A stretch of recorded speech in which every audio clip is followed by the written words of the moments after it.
Nikis. I'm the Managing Director of the International Photovoltaic Equipment Association, or otherwise commonly known as IPEVIA.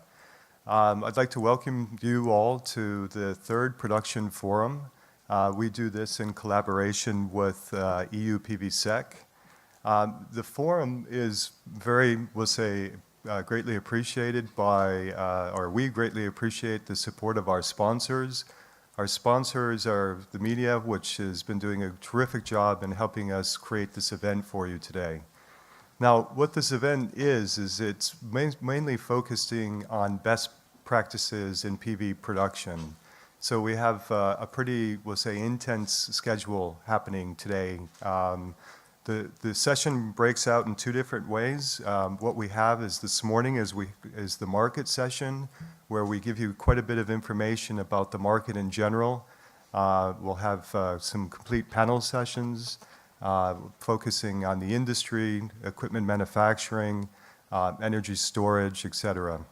And then we'll take a short break at lunch, and then we'll come back where we start going deeper into the technology sessions. And for those that have participated in the PV production forums in the past, what we did before is that we split the afternoon session into two tracks. But this year we've decided to combine it into one track, and it's going to be a very rapid fire progression of presentations. So there'll be, these will be happening at 1 o'clock in the afternoon. So as I mentioned, we go to about 12:30. This afternoon here in the morning, we come back then to this room again at 1 o'clock, and that's when we have the technology sessions. As you can see, it's a very intense program of what we have, we'll say, over this afternoon, starting with the business outlook, then moving into the equipment executive roundtable session, and then panel session, as I mentioned, about energy storage, then talking about global procurement, purchasing power, and then a panel session about quality. So that will all be here this morning. Then in the afternoon, you can see we have quite a bit of technology, as I mentioned.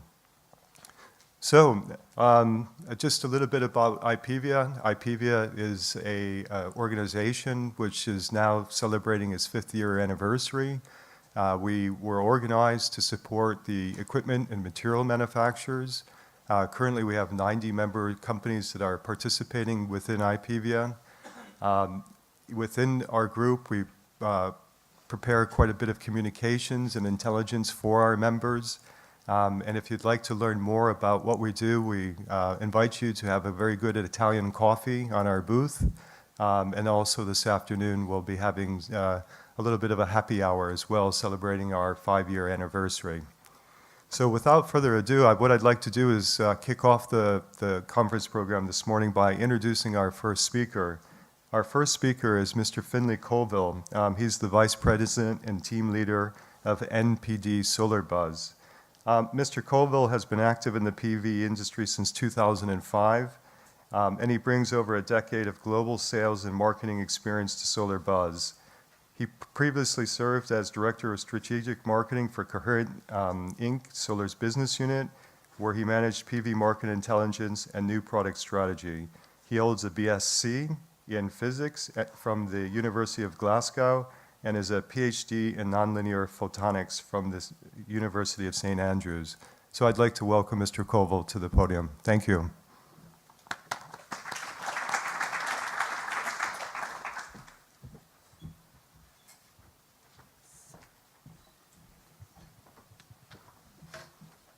Okay, thanks, Brian. So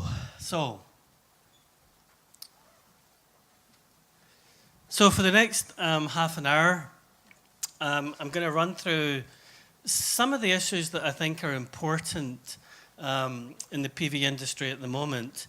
And what I really did was have a look through, just a couple of days, have a look through the whole value chain and try and pull out some things I felt were important in explaining what's been happening in the last few months, explaining why you can maybe have a happy hour at a booth, but it's not really a happy week at the trade show.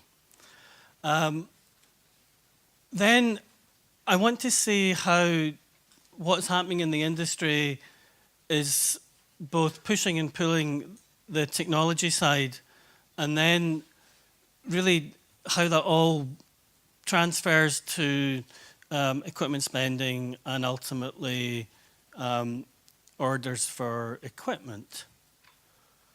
I'm going to do this in 20 seconds. SolarBuzz 2001 analyst, PV industry market report, 10 years. Okay? That's a lesson for everybody this morning. 10 seconds on your company.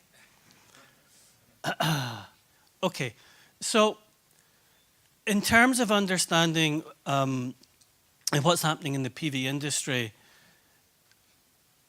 you really have to decouple several things that are changing on a quarterly basis. If you were looking at the PV industry, if you were on Mars looking at the PV industry, you would say, what a great industry. It was from 19 to 27 gigawatts, and it's going to be 30 gigawatts. Why is everyone unhappy? Well, it really comes down to several factors that are causing so much pain and so much uncertainty on a quarterly basis. And the three things really come down to module production, module shipment, and end market demand. And historically in the PV industry, the demand has really cycled on a quarterly basis, and this really depends on when there's feed-in tariff changes, when there's deadlines, when some of the policies expire. And also, when we go back to 2010 and 2011 was kind of a consequence of 2 or 3 markets, the PV industry being so dependent on a few markets. Now, through 2012, we still have a strong end market pull in Q4. And what's different in 2012 is that the end year market pull is not coming from Italy, it's not coming from Germany, it's certainly not coming from Spain. It's coming from China and India and Australia and Japan. It's an Asian Q4 peak. And this is the first time this has actually happened, and it's actually really interesting when you dive down and how that kind of changes, some of the suppliers who's supplying that market. The market in China is supplied by a different subset of manufacturers compared to the market in Japan, compared to the market in Europe. The end market in China also uses is very specific to lower efficiency crystalline silicon multi. Chinese market is a ground mount. It's not space constrained. So actually, where the demand pool is from is a huge impact on technology. And actually, the distribution of PV demand is actually the biggest thing that impacts a PV technology roadmap. So you can see the cycles in terms of demand. And as we start to go through 2013, and then we even project out 2014 and 2015, regardless what kind of growth trajectory you put on the PV industry out the next 3 or 4 years, the one thing that is going to change is there's going to be less of these strong quarterly cycles. And that's simply because you've got a lot more markets that are driving demand. So the PV industry is not dependent on, from one quarter to another, on 1 or 2 specific countries. So the actual demand cycling at a faster rate than people can turn on and off production lines is really going to help PV manufacturers, because having to turn on and off production lines and run utilizations one quarter at 90%, the next quarter at 20%, having a strong inventory build, having to write off that inventory at the end of each quarter, and not knowing what's going to happen 2 or 3 quarters out, I mean, that is just about the worst scenario possible. You'd rather have an environment that you could predict that you could run 70% utilization for a few quarters, rather than one where you could run 100%, you were having to outsource, and then the next quarter you had to turn everything off. And that's what a lot of the big PV manufacturers have been confronted with for the last 12 months. So the fact that the demand profile is going to flatten out, regardless what the absolute number is, gives a lot more certainty to the PV manufacturers, and that allows them to plan better. So you can see at the moment that the actual, so we're looking at module production here. You know, what happens from a poly, from a ingot, from a wafer, is kind of another issue. It's not pretty, but ultimately, you know, it's module build up. It's module build up at manufacturers' inventory. It's module build up downstream in the warehouses that really drives the ASP declines. So the production has they've been able to kind of turn on and off from a production standpoint, and that's really just, you know, turning utilization down in lines, or retiring old lines, or not bringing new lines into production because it has an immediate impact on your cost. Shipment kind of gets controlled, and one of the first signs that you're getting to some level of stability is when these things start to move ahead without any rapid cycles. And if we were to take this back, you get this same kind of effect where the actual demand is cycling much quicker and more unpredictable than people can turn on and off production lines. So this effect of comparing these three factors here is one of the big reasons why people have found it so hard in the last 12 months to actually forecast and predict what material they're going to require next quarter, what equipment they might require, what capacity levels they need to use. So the next one I wanted to flag up was, I'm going to have to explain these categories. It's crystalline silicon, crystalline silicon, crystalline silicon, obviously. This basically China, Taiwan, rest of the world, but I want you just to read this box here as China and Taiwan, or China. Western and Japanese, so that's basically all the manufacturers in US, Europe, Japan, Korea. Crystalline silicon, high efficiency, and really there's actually only two companies in the world that are still getting a price premium on high efficiency today. There's actually no change from a price premium standpoint. That's SunPower and Panasonic. And then thin film. So in terms of how things have progressed, it's we're still in a kind of environment, end of 2011, 2012, that's dominated by module production coming out of China. Thin film market share is kind of static but in decline. The high efficiency segment here is still really small. And when I put up high efficiency segment here, then what we're looking at is panels that actually command a price premium or command an application specific premium. So only certain rooftops, only certain applications are going to use a SunPower panel. If we just look at crystalline and thin film, because for years it was all about crystalline and thin film, we're looking at thin film being under 10% in terms of market share, and that number going down. The thin film market share has definitely been in decline for the last 12 months, and the number of players that are actually competing in the market has obviously gone down. If you were to move this forward, say 3 or 4 quarters, there are actually no signs at the moment of any thin film manufacturers that are going to really start competing in the next 12 months. You've got a couple of thin film manufacturers really that are dominating this. That's obviously First Solar and Solar Frontier. And really their business models are not based upon selling solar panels. Their business models are based upon downstream activities that fund their own production. They're not relying upon making a business out of selling modules. So it's really hard to find thin film manufacturers that are making a business case right now for selling modules only. The other thing I wanted to talk about was the capacity in the industry. because it's one of the ones that I kind of see and read so much confusion about capacity. And, for a number of years, the only thing people did was they wanted to count big numbers in the industry because that was a sign the industry was healthy. So what people would do would add up nameplate capacity of anything, any equipment, anywhere, and try to get a big number. So when you read about people talking about there being cell and module capacity at the 50 to 60 to 70 gigawatt level, it's a number that means nothing. It's a number that is just a combination of all the equipment, nameplate, specification. It really means nothing in terms of, even if that equipment was to be run 24/7, there's a bunch of equipment being delivered here that's never produced a solar panel. So do you include it or do you not?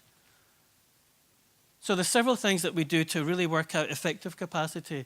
Effective annualized capacity is really the key metric today, because if you look at oversupply or overcapacity, then what you want to compare is the capacity that's available to make solar cells, solar modules that can be sold in the market. And then how does that compare against demand?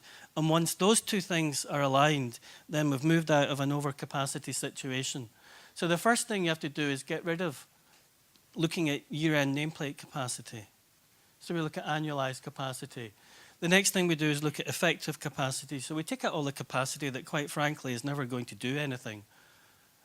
And then you can start looking at different categories of companies as being really important for driving supply demand. Different ways you can do this. And we always pull out a kind of tier one. It's about 20, roughly 20 tier one. Tier one basically means they're big, they've got the lowest cost structure, and they've got customers.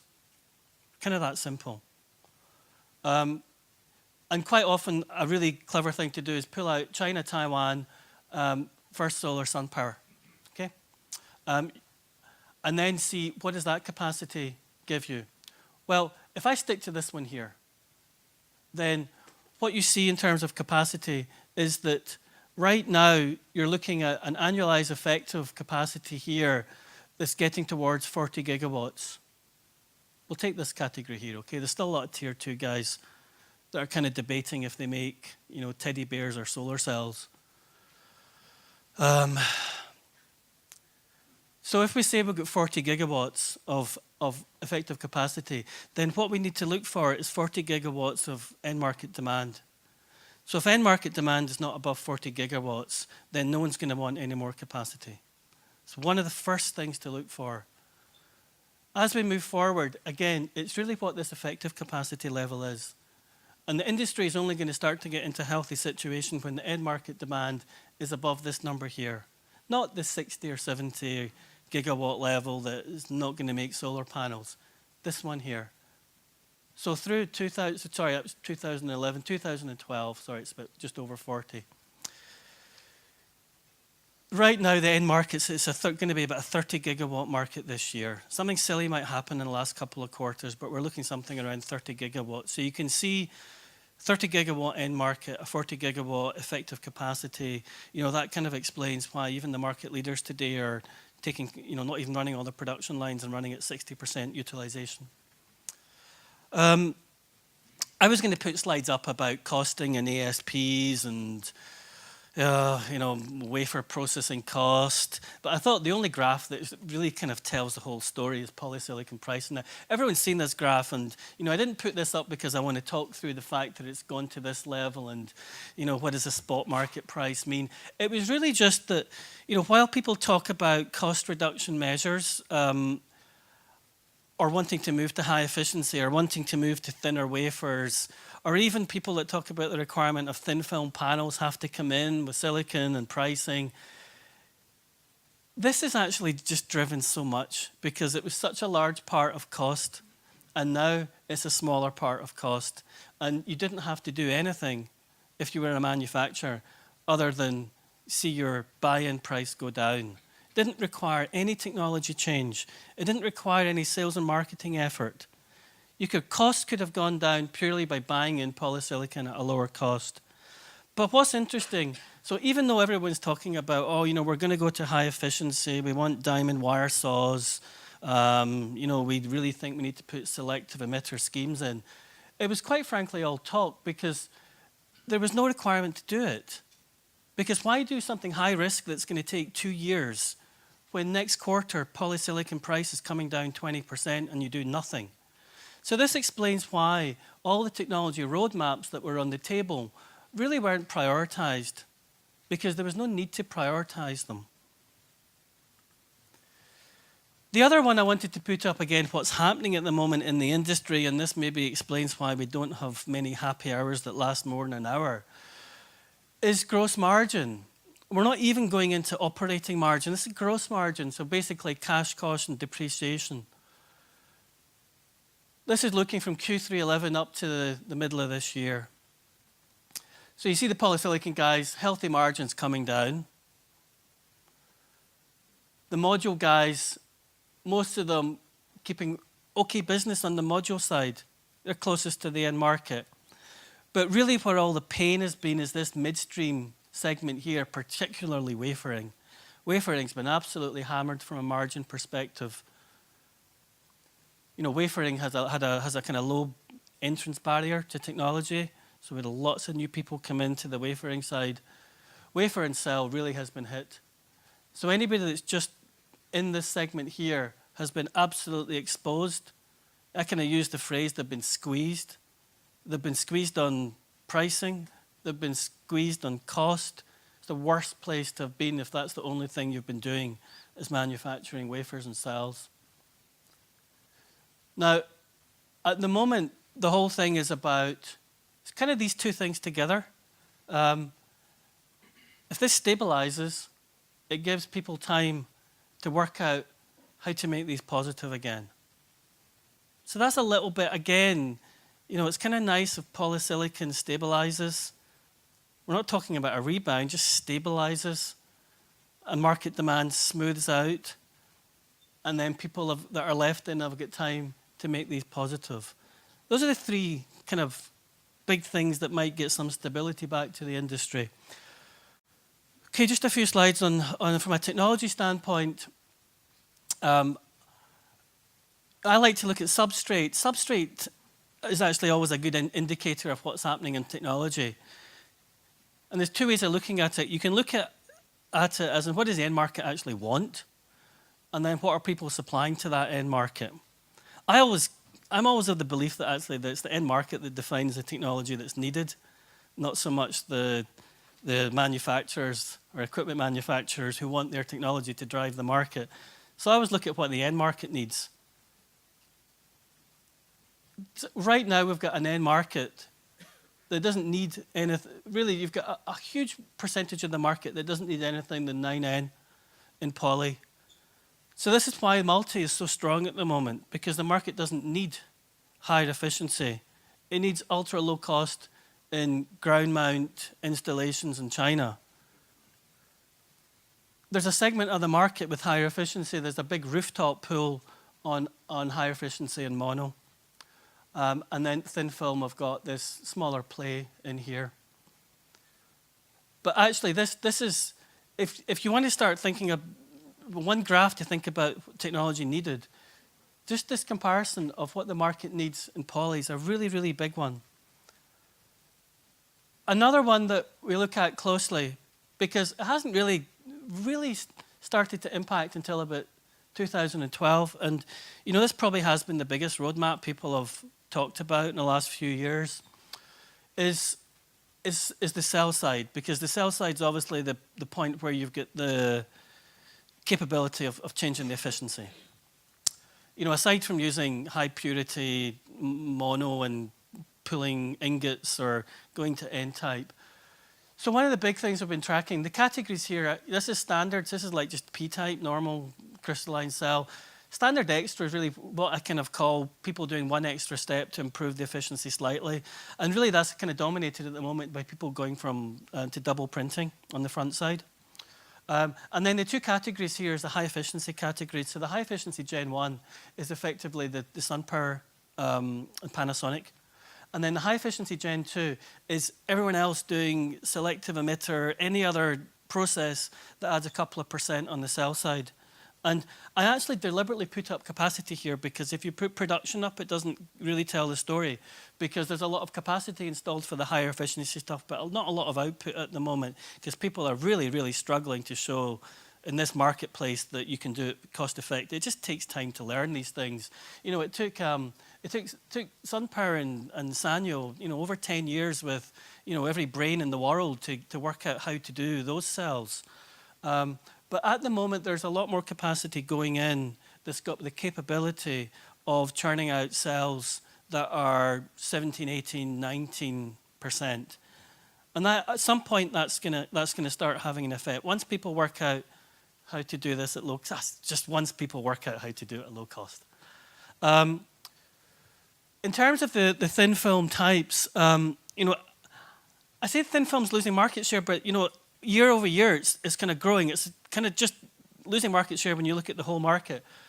But it's certainly not got this, you know, this is the period where everyone was diving into thin films, the next big thing. Poly's going to be $200 a kilogram.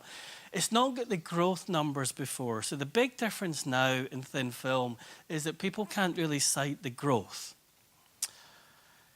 It's a little bit more spread out in the technologies because no single technology has got that cost advantage against high-priced poly. Amorphous is having a really hard time, and that's just purely in an efficiency side. You know, in an oversupply market, you're not going to take stuff below 10%. The SIG side is really been dominated by one company. It's a Solar Frontier number.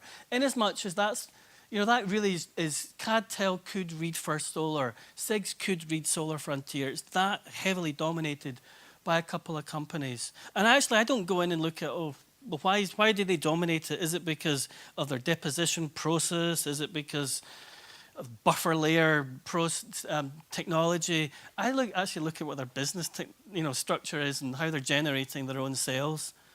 These are two companies with a totally different business model to every other thin film manufacturer. And I think that's got an awful lot more to explain why these guys have got the market share compared to the other people who are trying to do it on what they believe is a better technology and then sell modules.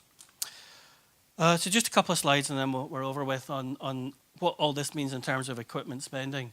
What we're looking at here is annual equipment spending, and this is basically looking at everything but poly. Kind of take poly out. Poly spending CVD reactors is just a completely different phasing, completely different timeline. So this is just kind of everything apart from poly reactors. This here, even though, you know, when people talk about where the solar industry is at the moment, they don't actually dive down and say, you know, the problem was 200 new guys in China that came in and bought equipment. But a big part of the problem was 200 guys in China that came in and bought equipment. In 2010 and 2011, turned it on and then oversupplied the market. And this is what it impacted with equipment manufacturers. And actually, equipment manufacturers are probably the hardest hit right now because nobody wants to place any orders because no one needs new capacity. So you've got upgrade capacity, you've got upgrade orders, service orders. But right now, you've got equipment spending, which is revenues. So you've got revenues on the equipment side that's got nothing to do with shipment. Revenue is just a deferred number from all the equipment delivered last year that people didn't actually want or need. So you've got this huge big downturn from an equipment spending standpoint, which is why you see these book-to-bill numbers at 0.2, 0.3, not really going anywhere. So really, while the people who benefited the most from the expansion are now suffering the most. The equipment manufacturers that went from, you know, moving into PV having 2 or 3 customers, and then it was having 200 or 300 customers, and now it's having 0 customers buying equipment. This is how the cycle has been most damaging on the PV equipment suppliers, more than anyone else. You know, the guys making cells still have customers, there's still a market, there's a 30 gigawatt demand. But at what point people start to add additional capacity, there's got a lot of risk components to it. When you see the demand, the effective capacity, and then you see people not getting the cost structure of the high efficiency cells. And then what we see right now is an order, so we're looking purely order intake. And this is probably the one more than anything else that gives a snapshot of where things, really the kind of pain side. Right now, when we look at order intake, we've kind of gone from quarters that were above, $3 billion down to quarters that's really, we're not in the noise, but it's really low levels here. And one of the only question relevant to anyone making PV equipment today is, when does this change? There's a lot of factors that come into it. There's a number of leading indicators that are going to be signs. They're not here yet. And nothing's going to happen in 2012. There's a risk nothing's going to happen in 2013. There's a lot of things that need to happen before people start to place significant new equipment order to drive the end market. I'm sorry to bring the bad news. But when we do look at, I remember spending is revenue recognized. So when we look at revenues recognized through 2012, the good sign is that what crystalline stuff has been unboxed and paid for is almost dominated entirely by higher efficiency processes, higher efficiency equipment. So at some point, you can see things are going to move towards the stage where people are producing higher efficiency cells. And why that is really, really important is because it means that people might have to obsolete old capacity and buy new capacity. So even though the numbers are low, the fact that it's now dominated by higher efficiency is good. The one big one that probably has taken the biggest hit more than anything else is some of the thin film equipment. And I pull up here a book-to-bill on SIG's equipment, because it's the one that's kind of suffered most in the last 12 months. Because there was so much equipment spending on SIG's fabs between 2009, 2010, 2011. Multi-gigawatts, huge equipment spending, which is virtually, and a number of companies basically obviously saw this as a big opportunity. Equipment spending is going to continue. That has gone from book-to-bill levels up towards 10 consistently in these levels, down towards practically nothing. So it's kind of similar with most other equipment, but it's how these things have just changed so quickly. So you've got people that have been supplying a gigawatt's worth of equipment to Solar Frontier, and now no prospect of a new order and not knowing when a new order is going to come in. And that's really difficult to manage. So just a summary slide here. These supply and demand cycles are continuing, but it's not going to go on forever. We've got effective capacity in the industry that's waiting for a 40 gigawatt market. Today we've got a 30 gigawatt market. In the meantime, this is impacting on price and cost and gross margin. Crystalline's gaining market share because the end market is asking for low-cost multi. Multi's growing. High efficiency, second generation high efficiency crystalline. I wrote down here slowly gaining traction because it is absolutely true. It's just taking much longer. Equipment spending is absolutely at depressed levels, and that's not going to change in the near future. This kind of tier shakeout is required as well, because again, we need to get to a situation where the next time the market grows, we don't have 200 companies trying to satisfy it. And that's where we are. Thank you very much.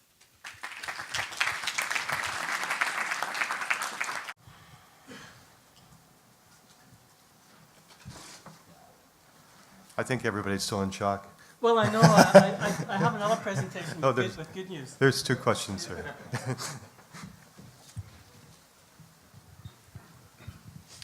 Thanks for the presentation.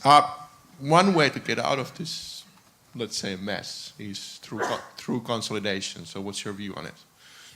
Well, I always say to myself, why would I want to consolidate? Why would I want twice as much of something when I can't use what I have at the moment? What's the value added to me in having more of something that I'm not using? I really find it hard to justify I really find it hard to justify consolidation. Consolidation is not so much, you wouldn't be going out to consolidate somebody doing the same thing as you. What on earth, what's the reason for doing that today? Unless you've got a political motivation and someone is saying, we'll only support your debt if you get together with someone else and we'll support your debt together. There is a value added in, it's not so much consolidation, but looking at different parts of the value chain that means you're not going to lose as much money in the short term. But I actually see you hear a lot of talk, it always comes up, consolidation, but where's the evidence of it? And you say to yourself, why would you do it? Unless you're basically being forced to do it to stay alive.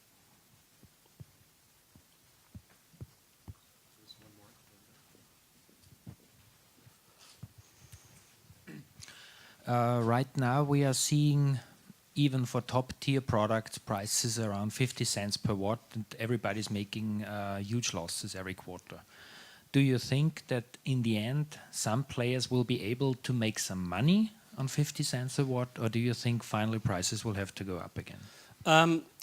There are 40 cent per watt, 50 cent per watt modules being sold at the moment, being offered at the moment. There's a whole market full of modules that are kind of got funny terms, insolvency modules, B-grade modules. There is that low price point. At the moment, you've got a market globally that's got a real module price that's higher than that. So I think the first thing you do, it would be kind of nice just if the hole could open up in the ground and we could just get rid of all these modules that are hanging around from companies that are no longer making anything.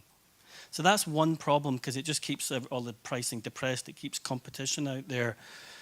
If things were to stabilize for 12 to 18 months, then you're probably going to move to a situation where people have got a chance. Because there's basically been, you're trying to get your cost below your price, but the price is a moving target and you don't know where it's going to be next quarter. So whether it's 50, 60, 70 or 80 cents or 90 cents per watt, probably just needs a period of 12 to 18 months of stability. And then people can work out what needs to change, where they need to put most effort. Because things have just happened so quickly. And a lot of the top tier manufacturers, they've expanded into ingot, into wafering, into cell, into module. And all their effort was about how can we add capacity quickly? How can we run it? It wasn't necessarily about how can we really understand how to get rid of all the cost. So things have moved so quickly that they just haven't had the bandwidth. They can't. You can add 4 gigawatts of everything with money, but it takes more than money and people to understand how to bring costs down with that 4 gigawatts through the value chain quickly. And then when things have changed so much per quarter, it's almost impossible to be able. So I think the kind of answer is that unless there's like 12 months, 18 months of stability in pricing, people have got no chance. If there is, then at least there's a fixed target. And you can work out what you need to spend your time on to get below it. Thank you very much. Thanks.